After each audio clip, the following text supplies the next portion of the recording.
ಮನ್ನ MB ಪಾಟೀಲ್ರು ಎಲ್ಲರೂ ನಿನ್ನೆ ಬೆಂಗಳೂರಲ್ಲಿ ಸಭೆ ಕರೆದಿದ್ರು. ಆದ ಕಾರಣ ಆ ಸಭೆಯಲ್ಲಿ ನ್ಯಾಯಯುತವಾಗಿ ರೈತರಿಗೆ ಸ್ವಲ್ಪ ನಮ್ಮ ನ್ಯಾಯ ಸಿಕ್ಕಿಲ್ಲ, ಉಡಪೆ ಮಾತುಗಳನ್ನು ಮತ್ತೆ ಚಂತಕ ಬರೇ ರೈತರಿಗೆ ದಾರಿ ತಪ್ಪಿಸುವಂತ ಹಾದಿ ನಿನ್ನೆ ಅವರು ಮೀಟಿಂಗ್ ಮಾಡ್ಯಾರ.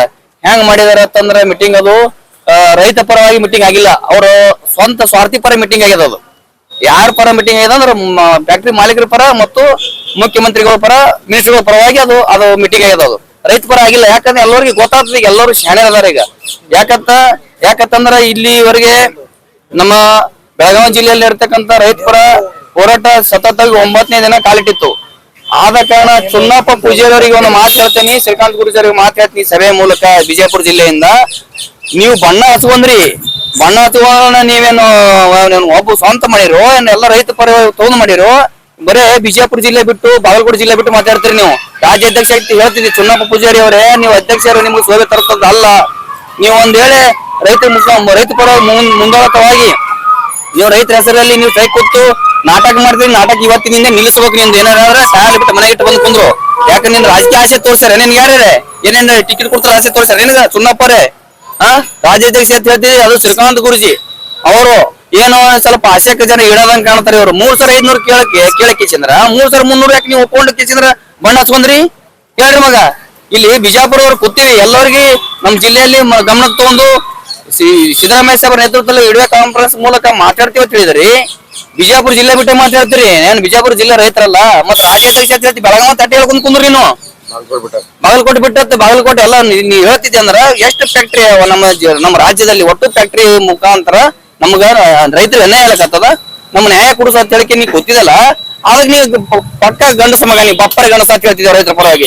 ನೀ ಅಧ್ಯಕ್ಷ ಚುನ್ನಪ್ಪ, ನೀ ಒಬ್ಬ ಬಕೆಟ್ ಹಿಡವಂತಿ ಇವತ್ತಾದ ನೀ ನಮ್ಮ ಪಾಲಿಗೆ. ನೀನು ಇವತ್ತಿನ ದಿವಸ ನೀನ್ ಹೇಳ್ತೀನಿ, ನಾ ಕಟ್ಟುನಿಟ್ಟ ಆದೇಶ ಹೇಳ್ತೀನಿ. ಸುನ್ನಪ್ಪ, ನೀ ನಿನ್ನೆ ಎಲ್ಲಾ ರಾಜಕೀಯರು ಮಾತಾಡ್ತಿದ್ದಲ್ಲ, ಅದು ಗಂಡಸ್ತನ ಮಾತಾಡಿದಿ. ನಿನ್ನೆ ರೈತರ ಪಾಲಿ ನೀ ಸ್ವಂತ ಏನು ಬಿಜಾಪುರ ಜಿಲ್ಲೆ ಮಟ್ಟಿದ ಬಿಜಾಪುರ ಜಿಲ್ಲೆ ಬಿಟ್ಟು ಮಾತಾಡಿದಲ್ಲ, ನೀ ಪಕ್ಕ ನೀ ಕೈಚೀಲಿದ. ನೀವು ಕೈಚೀಲ ಆಗ್ಬಿಟ್ಟಿ ನೀ ನಮ್ಮ ಪಾಲಿಗೆ. ನೀ ಕೈಚೀಲ ಆಗಲ್ಲ ಅಂದ್ರೆ ಬಾ ಬಿಜಾಪುರ ಜಿಲ್ಲೆ ಕುಂದ್ರವಾ ಬಂದು. ಮತ್ತೆ ನೀವು ನಿರಂತರ ಹೋರಾಟ ಮಾಡು. ಈ ಪತ್ರಿಕಾ ಮಾಧ್ಯಮದಲ್ಲಿ ಈ ಮೀಡಿಯಾದ ಮೂಲಕ ನಾನು ನಿನ್ನೆ ನಮಗೊಂದು ಅನ್ಯಾಯ ಆಗ್ಯದ. ಅದು ಯಾರು ಮಾಡಿದ್ರೆ ನಮ್ಗೆ ಚುನಾವಣೆ ಅನ್ಯಾಯ ಮಾಡಿ ಅಂತೇಳಿ ಈ ಮಾಧ್ಯಮದ ಮೂಲಕ ಹೇಳಕ್ ಇಷ್ಟಪಡ್ತಿದ್ದೆ. ಶಾಸಕರು ಹೋಗ್ತಾರೆ, ರೈತರು ಕೂತವ್ರು ಎಲ್ಲರೂ ರೈತರಲ್ಲ ನೋಡಿ. ಅವರು ಸತತವಾಗಿ ಚುನಾವಣೆ ಸ್ಪರ್ಧೆ ಮಾಡುವ ಮುಖಾಂತರ ಅವರು ನನ್ನ ಮುಂದೆ ಯಾರು ಇಲ್ಲ ಅಂತೇಳಿ ಅವರು ಏನೇನೋ ರೈತರಿಗೆ ಉಡಾಪೆ ಮಾತು ಹೇಳೋದನ್ನ ಇವತ್ತಿ ನಿಲ್ಲಿಸ್ಬೇಕು ಅವರು. ಯಾಕಂತ ಅವರು ಹಿರಿಯ ರಾಜಕಾರಣಿ, ಅವ್ರಿಗೆ ಶೋಭೆ ತರೋದಲ್ಲ. ನಾ ರೈತರ ಪರವಾಗಿ ಜೀವನ ಕೊಡ್ತೀನಿ, ಇವತ್ತ ರಾಜೀನಾಮೆ ಕೊಡ್ತೀನಿ ಎಲ್ಲಾ ಮಾಡ್ತಿರ್ತಾರ. ಆದ್ರ ನೀ ರಾಜೀನಾಮೆ ಕೊಡಬೇಡ, ಜೀವನ ಕೊಡಬೇಡ. ನಿನ್ ಕೆಪಾಸಿಟಿ ಇದ್ರ ಈ ಜಿಲ್ಲೆಯಲ್ಲಿ ಬರೇ 3100 ಕೂಡ ನೀನ್ ತಾಕತ್ತಿದ್ರ ಅವಾಗ ನೀ ರೇಸಂತ್ರಗೌಡರು ಹೋಗಿ ಅವರು ಈ ಜಿಲ್ಲೆಯಲ್ಲಿ ರಾಜಕೀಯ ಮಾಡ್ಲಿಕ್ಕೆ ಹೋಗಿ ಎಲಿಜಿಬಲ್ ವ್ಯಕ್ತಿ ಅಂತ ನಾ ಇಲ್ಲಿ ಈ ಮಾಧ್ಯಮದ ಮೂಲಕ ಕೇಳಕ್ ಇಷ್ಟಪಡ್ತಿದ್ದೇನೆ. ಬಿಜಾಪುರ ಶಾಸಕರು 3500 ಕೊಟ್ಟರಂದ್ರೆ 1400 ರೂಪಾಯಿ ಅವರು ಹೇಳ್ತಾ ಇದಾರೆ. ಬಿಜಾಪುರ ಜಿಲ್ಲೆ ಯತ್ನಾಳ್ ನೋಡ್ರಿ, ಯತ್ನಾಳ್ ಗೌಡ್ರು ಹಿಂದುತ್ವ ಪರವಾಗಿ ಇರ್ತಾರ. ಈಗ ಒಂಥರ ಹಿಂದುತ್ವ ಪರವಾಗಿ ಇರ್ಲಿ, ಅವ್ರ ಒಂದು ಹೋರಾಟ ಪಕ್ಷಾತೀತವಾಗಿ ಮಾಡ್ತಾರ, ಮಾಡ್ಲಿ. ಈಗ ರೈತರ ಪರವಾಗಿ ಹೋರಾಟ ಮಾಡಬಹುದಲ್ಲ. ರೈತರ ಪರ ಈ ದೇಶದ ಮೇಲೆ ರೈತ ಮತ್ತು ಯೋಧ ಅಂತ ಹೇಳ್ತಾರ. ಮತ್ತು ಅವ್ರದ್ದು ಒಂದು ಫ್ಯಾಕ್ಟ್ರಿ ಅದ. ಅವ್ರು ಏನ್ ಹೇಳ್ತಾರ ಇವತ್ತು ಎಲ್ಲರೂ ರೈತರ ಹಾದಿ ತಪ್ಸ ಮಾತು ಹೇಳ್ತಾರ. ಆದ್ರ ಬಸವಣ್ಣ ಪಾಟೀಲ್ರು ಎಮ್ಮಿ ನೀರ ಹುಚ್ಚೋಯ್ತಲ್ಲ, ಮಾತಾಡ್ದಂಗ ಮಾತಾಡ್ಬಾರ್ದು. ಎಮ್ಮಿ ನೀರ ಹುಚ್ಚೋಯ್ಕೋತ ಹುಚ್ಚೊಯ್ದ ಗೊತ್ತಲ್ಲ ನೀರಾಗ, ಹಂಗ ಮಾತಾಡೋದು ಅಲ್ಲದು. ಸಿಳಿದು ಮಾತಾಡ್ಬೇಕು. 1600 ಕೊಡ್ತೀವಿ, ಅದ ಕೊಡ್ತೀರಿ. ಅದ್ ಸ್ವಲ್ಪ ಚಂದಾಗಿ ಮಾತಾಡಿಕೆ ಚಂದ ಮಾತಾಡೋ ಕಲಿಬೇಕಂತೇಳಿ ನಾ ಈ ಮಾಧ್ಯಮ ಮೂಲಕ ಕೇಳಕ್ ಇಷ್ಟಪಡ್ತೀನಿ. ನಮಗ್ 3500 ಕೊಡಬೇಕು. ಕೊಡದೆ ಹೋದ್ರೆ ಬೆಳಗಾವಿಯಲ್ಲಿ 3300 ಮಾನ್ಯ ಸಿದ್ದರಾಮಯ್ಯ ಸಾಹೇಬ್ ಹೇಳಿರಲ್ಲ, ಅದು 100 ರೂಪಾಯಿ ಆಮೇಲೆ ಹಾಕ್ತೀನಿ ಅಂತ ಹೇಳಿದ್ರೆ ಅದಕ್ಕೆ ಒಪ್ಪಂಗಿಲ್ಲ. ತಕ್ಷಣನೇ ಅವ್ರು 15 ದಿನ ಕಬ್ಬ 15 ದಿವಸಕ್ಕೆ ತಕ್ಷಣ 3000 ಹಾಕ್ಬೇಕು. ಅವ್ರ ರೇಟ್ ಹಾಕಿದ್ರೆ ಬೆಳಗಾವಿ ಜಿಲ್ಲೆ ನಮ್ಗೆ ಇಲ್ಲಿ ಹಾಕ್ಬೇಕು.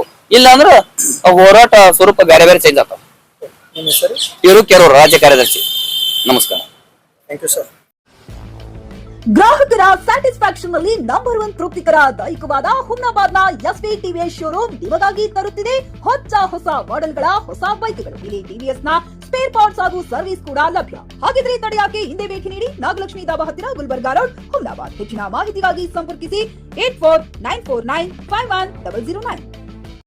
ಹುಮ್ನಾಬಾದ್ನಲ್ಲಿ ಇದು ಮೊದಲ ಬಾರಿಗೆ ಹೋಮ್ ಸರ್ವಿಸ್ ನೀಡುವ 24x7 ಕೆಲಸ ನಿರ್ವಹಿಸುವ ಹುಮ್ನಾಬಾದ್ ಡಯಾಗ್ನೋಸ್ಟಿಕ್ ಸೆಂಟರ್ ಪ್ರಾರಂಭ. ಇಲ್ಲಿ ರಕ್ತ ಪರೀಕ್ಷೆ, ಥೈರಾಯ್ಡ್ ಪರೀಕ್ಷೆ, ಶುಗರ್ ಸಂಬಂಧಿತ ಎಲ್ಲಾ ಪರೀಕ್ಷೆ, ಹೃದಯ ಸಂಬಂಧಿ ಪರೀಕ್ಷೆ, ಕ್ಯಾನ್ಸರ್ ಗಡ್ಡೆ ಪರೀಕ್ಷೆ ಅಲ್ಲದೆ ಎಲ್ಲಾ ತರಹದ ಪರೀಕ್ಷೆ ಮಾಡಲಾಗುತ್ತದೆ. ಹಿಂದೆ ಭೇಟಿ ನೀಡಿ. ಪೊಲೀಸ್ ಠಾಣೆ ಎದುರುಗಡೆ, ಪೂರ್ವಿಕಾ ಮೊಬೈಲ್ ಹಿಂದುಗಡೆ, ಹುಮ್ನಾಬಾದ್. ಹೆಚ್ಚಿನ ಮಾಹಿತಿಗಾಗಿ ಸಂಪರ್ಕಿಸಿ 9380510223 ಅಥವಾ 9353168820.